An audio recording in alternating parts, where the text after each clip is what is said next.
मंगलम. Security सर्व्हिसेसमध्ये security in-charge म्हणून retired आर्मीज नियुक्त करणे आहे. तसेच सिक्युरिटी गार्ड नियुक्त करणे आहेत. वयोमर्यादा 18 ते 50. कृपया खालील दिलेल्या नंबरवर त्वरित संपर्क साधावा. मालेगाव ब्रेकिंग. मालेगावच्या महापौरपदी इस्लामच्या नसरीन बानो शेख यांची निवड. शिवसेनेच्या लता घोडके यांचा केला 25 मतांनी पराभव. नसरीन बानो यांच्या बाजूने 43 नगरसेवकांनी केले मते, तर शिवसेनेच्या लता घोडके यांना पडले 18 मते. इस्लामच्या 35, समाजवादीच्या 5 तर काँग्रेस 3 अशा 43 नगरसेवकांनी केले नसरीन बानो शेख यांना मतदान, तर शिवसेनेच्या 18 नगरसेवकांनी घोडके यांना दिली पसंती. MIM व भाजप नगरसेवक राहिले तटस्थ. महापौर पदासाठी 3 उमेदवारांनी दाखल केले होते 5 नामनिर्देशन पत्र.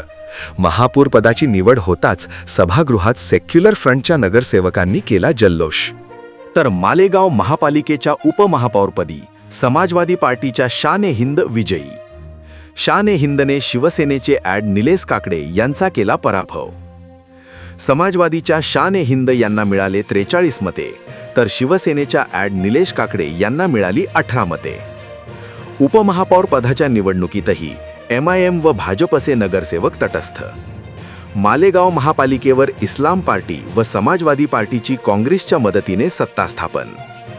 इस्लाम पार्टीच्या नसरीन शेख खालिद महापौरपदी तर समाजवादीच्या शान ए हिंद यांची उपमहापौरपदी निवड.